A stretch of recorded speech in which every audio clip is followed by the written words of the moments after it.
पन्नगे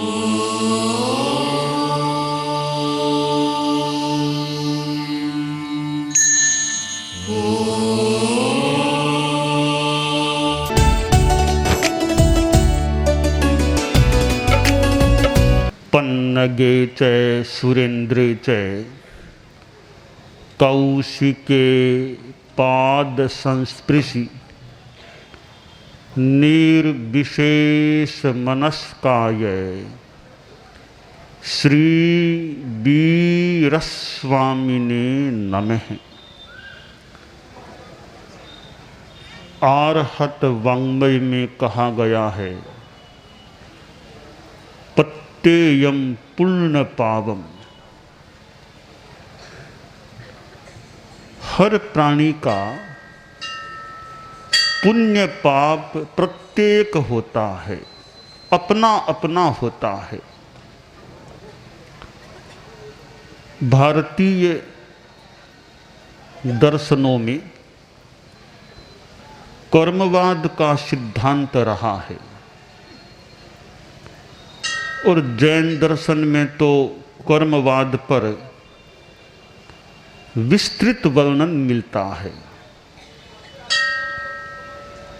पन्नवनास आगम को पढ़ा जाए, भगवती सूत्र को और भी आगमों में यत्र तत्र यत्किंचित विपाक श्रुत को देखें, कर्म संबंधी कितने वर्णन मिलते हैं। कर्म ग्रंथों में कर्म पर कितना लिखा गया है। जैन विद्वानों में भी, जैन साधु साध्वियों आचार्यों में भी कर्मवाद के गंभीर अध्येता कितने होंगे।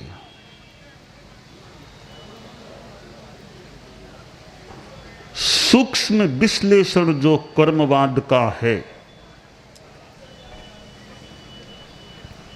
उसका ज्ञान तो जैन शासन में भी किन्हीं को हो तो हो सकता है, परंतु सांगोपांग ज्ञान हम में से कितनों को होगा।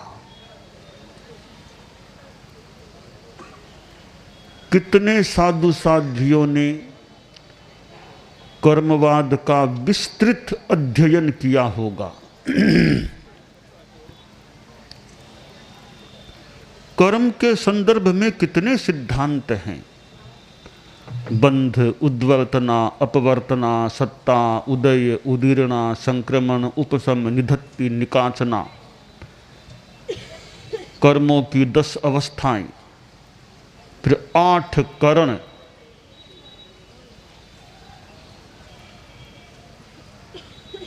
एक बहुत बड़ा विषय है कर्मवाद का। शॉर्ट में इतना सा जाना जा सकता है कि अवश्यमेव भोक्तव्यम कृतम कर्म शुभाशुभम। जो शुभ अशुभ कर्म प्राणी ने किया है वह अवश्य ही भोगना होता है। वेय इत्ता मुख्यो नथि अवेय इत्ता तब सावा झोस इत्ता। वेदन करने पर छुटकारा मिल सकता है कर्मों से, बिना वेदे नहीं। या तपस्या से शोषण कर दिया जाए, निर्जरण कर दिया जाए तो छुटकारा मिल सकता है।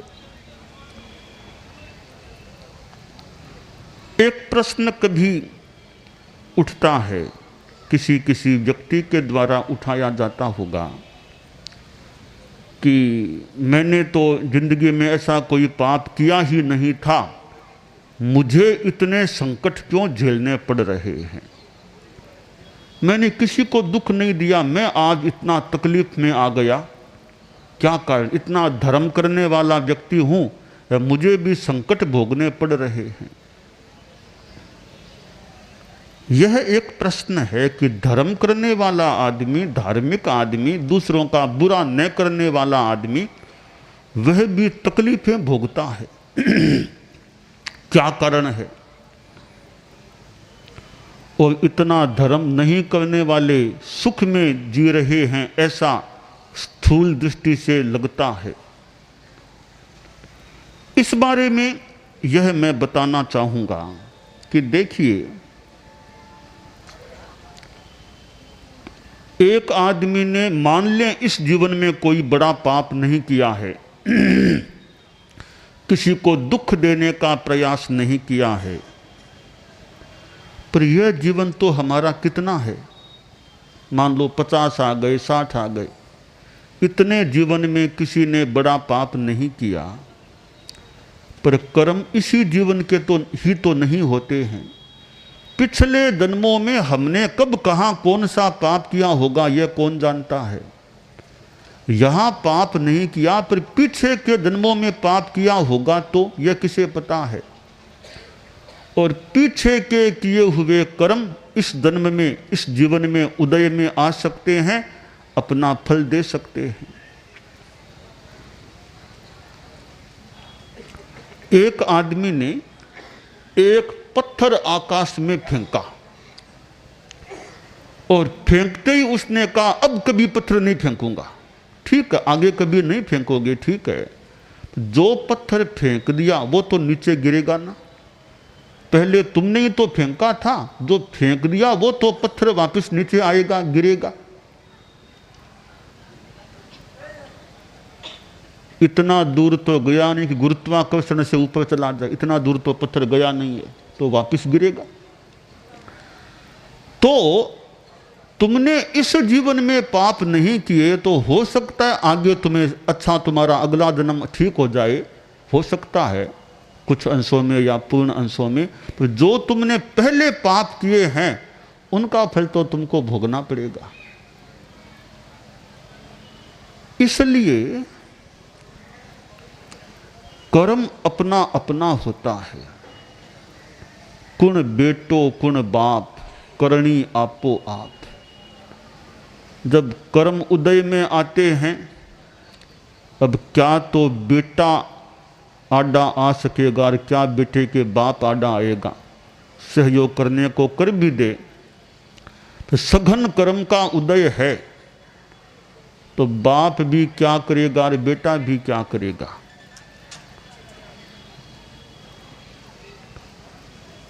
इसलिए आदमी को यह सोचना चाहिए कि मैं पाप कर्मों को बांधने से बचूं।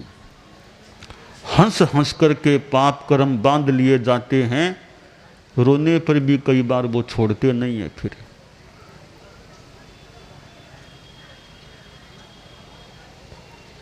हमारे पास, किसी के पास सामर्थ्य है, शक्ति है, वह सामर्थ्य दूसरों को दुख देने में काम नहीं आना चाहिए। हमारी शक्ति दूसरों का नाश करने में प्रयुक्त नहीं होनी चाहिए। हमारे पास शक्ति है, सामर्थ्य है, तो कर सकें तो किसी का कल्याण करें, किसी को शांति पहुंचाएं, किसी को चित्त समाधि पहुंचाएं, न कि हमारी शक्ति किसी का विध्वंस करने में या दुख देने में प्रयुक्त हो।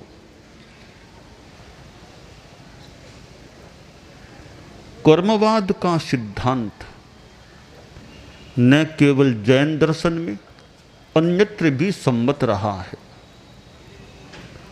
संभवतः महात्मा बुद्ध की बात, कोई कुछ तकलीफ हो गई, पैर में तकलीफ हो गई, तो उन्होंने कहा देखो मैंने कितने जन्मों पहले किसी पुरुष को हत्या किया था, उस कर्म का उदय आज हुआ है, आज मैं तकलीफ पा रहा हूं। यानी कितने जन्मों का पहले का बंधा हुआ कर्म कब उदय में आ सकता है। हमारे थोकड़ों में ग्रंथ है, कर्म प्रकृति का ग्रंथ है, थोकड़ा है, उसके माध्यम से भी कर्म के बारे में जानकारी प्राप्त की जा सकती है। 8 कर्म बतलाए गए हैं जैन तत्व विद्या में। ज्ञानावरणीय, दर्शनावरणीय, वेदनीय, मोहनीय, आयुष्य, नाम, गोत्र, अंतराय। कुछ बच्चे होते हैं अविकसित, बुद्धि विकल, समझ से विहीन। अब यह स्थिति उनकी क्यों बनी है?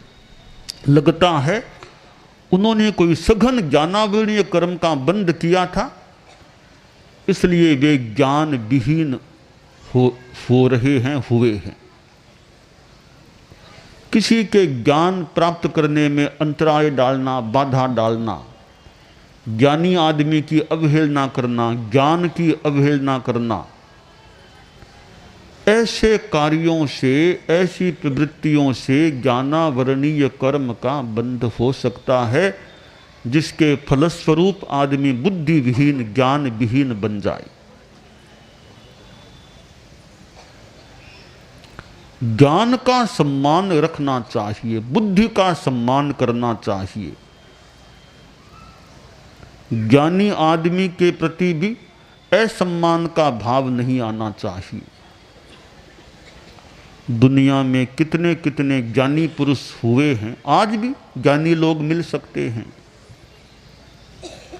आचार्य भिक्षु हमारे तेरा पंथ धर्म संघ के पहले गुरु कितने ज्ञानी पुरुष थे, कितना शास्त्रीय ज्ञान उनके पास था, और क्या समझाने का तरीका, बताने का तरीका उनके पास था।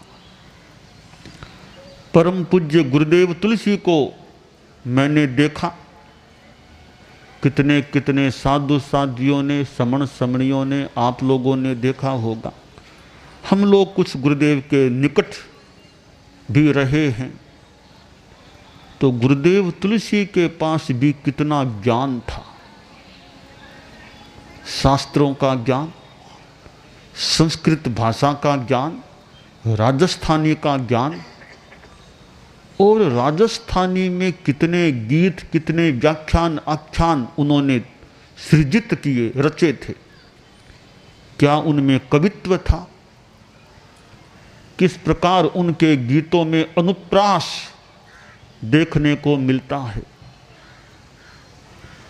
और तेरा पंथ के सिद्धांतों की जानकारी, और किस प्रकार रोज प्रायः वे प्रवचन व्याख्यान करते थे। आचार्य श्री महाप्रज्ञ जी को भी हम लोगों ने देखा, कितना ज्ञान का विकास उनमें था, संस्कृत का कितना उच्च कोटि का ज्ञान उन्होंने अर्जित किया था, कितना हिंदी भाषा का उच्च कोटि का उनका ज्ञान, कितने कितने उनके ग्रंथ रचित हैं। इंग्लिश भाषा भी जानते थे, और किस प्रकार वे शास्त्रों के संपादन, अनुवादन आदि कार्यों से जुड़े रहे थे। आज भी हमारे साधु साधियां भी हैं, अपने अपने ढंग से ज्ञान को अर्जित करने वाले हैं, ज्ञान रखने वाले हैं, लोगों को ज्ञान की बातें बताने वाले हैं। अपना वैदुष्य है। समण श्रेणी में भी कितने एमए, डॉक्टर, संतों में, साधियों में, समण श्रेणी में कितने डॉक्टर्स हैं। धर्म संघ में कितने स्नातकोत्तर हैं। अर्थात ज्ञान के क्षेत्र में उन्होंने साधना की है। यह ज्ञान की आराधना भी तो साधना है। ज्ञान की आराधना में भी संयम की अपेक्षा होती है। खान पान सब ही तजय, निश्चय मांडे मरण, घोची पुली करतो रहे, जद आवे व्याकरण। किसी को व्याकरण का अध्ययन करना है तो कहा गया कि फिर खान पान की बातों में रस मत लो, लगो व्याकरण के पीछे। यह अलूणी शिला है, अलूणी शिला व्याकरण का ज्ञान। घोची, घोको रटो, ची चितारो, पुनरावर्तन करो, पूछो, लिखो। घोकना, चितालना, पूछना, लिखना करो, जब तब व्याकरण का ज्ञान हो सकता है। तो ज्ञान की आराधना भी एक साधना होती है। ज्ञान का अभ्यास करने से ज्ञानावरणीय कर्म का निर्जरण किया जा सकता है। एक बच्चा कितना बुद्धिमान होता है, कितना तीक्ष्ण बुद्धि वाला, मेधा संपन्न होता है, अंडरस्टैंडिंग पावर भी उसका, समझ शक्ति अच्छी होती है। इसका मतलब उसका ज्ञानावरणीय कर्म क्षयोपशम को बखूबी प्राप्त है, तब उसका ज्ञान विकसित हो रहा है। एक आदमी शरीर से बड़ा रुग्ण रहता है, अक्षम, ज्यादा चल नहीं सकता, ज्यादा श्रम नहीं कर सकता, शरीर में दर्द दुख होता है, कठिनाइयां होती है। इसका मतलब है उसके असात वेदनीय का उदय है, तब वह कष्ट पा रहा है। एक आदमी बहुत स्वस्थ है, लंबा चल सकता है, काम कर सकता है, श्रम कर सकता है, प्रसन्न रहता है, शरीर बहुत अनुकूल है, इसका मतलब उसके सात वेदनीय का उदय है। यह सात वेदनीय असात वेदनीय कैसे बनता है?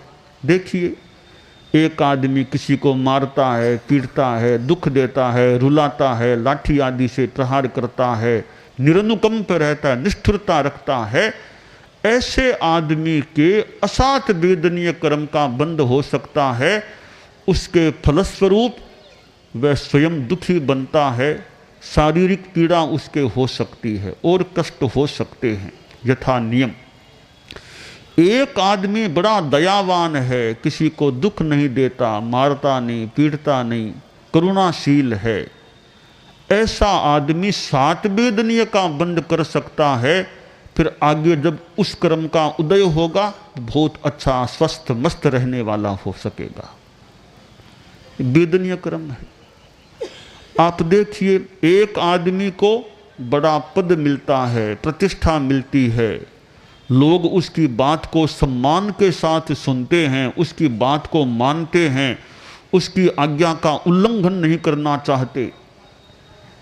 यह सारा ठाट बाट क्यों मिला एक आदमी को? उसने कोई पुण्य कर्मों का बंध कहीं पिछले जन्मों में कहीं कुछ किया होगा, ऐसी साधना, ऐसा अच्छा काम किया होगा कि उसको ठाट बाट प्रतिष्ठा पद मिलता है। उसकी बात को लोग सुनना चाहते हैं कि इनकी बात और सुने और सुने। इसमें पुण्य का योग काम कर सकता है, आदि वचनता मिलती है। एक आदमी का कोई सम्मान नहीं होता, लोग उसकी बेइज्जती करते हैं, अवहेलना करते हैं, धिक्कारते हैं, दुत्कारते हैं। इसका मतलब उसके पाप का उदय है। उसने पाप कर्म किए हैं जिनके फलस्वरूप वह अवहेलित हो रहा है। तो कर्म अपने अपने होते हैं। आदमी को पाप कर्मों के बंधन से बचने का प्रयास करना चाहिए। जैन धर्म में 18 पाप बताए गए हैं।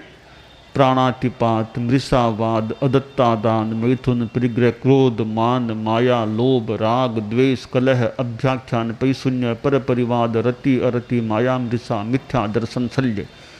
ये 18 प्रवृत्तियां, 18 स्थितियां ऐसी हैं जिनसे आदमी पाप कर्म का बंध कर लेता है। इन 18 पापों से बचता रहे तो पाप कर्मों से बच सकता है। तो जो जैन वाङ्मय में कहा गया, पत्येयम पुण्य पावम, अपने अपने पुण्य पाप होते हैं, तो हम पाप कर्मों से बचने का प्रयास करें, यह हमारे लिए श्रेयस्कर हो सकता है। दानान सेठम अभयपयाणम सच्चे सुया अणवज्जं वयन्ति तवेशु या उत्तम बंभचेरम लोगुत्तमे समणे। आज ये कानकी धाम आए हैं। बाबा रामदेव के मेहमान आज हम मानो बने हैं। आज बाबा रामदेव के मेहमान मानो यहाँ बने हैं, बाबा के दरबार में यहाँ आए हैं। और ये मंदिर का परिसर है, जो भक्ति से जुड़ा हुआ है। जीवन में भक्ति और शक्ति दोनों का मूल्य है। संसार में दो शक्तियाँ, एक तो भक्ति की शक्ति, भक्ति और शक्ति। भक्ति भजो या फिर शक्ति को काम में लो। तो भक्ति से मानो जुड़ा हुआ परिसर है। हम बीत रागों के प्रति, पंच परमेष्ठी के प्रति भक्ति रखें और आत्मिक शक्ति को बढ़ाने का प्रयास करें, यह काम्य है।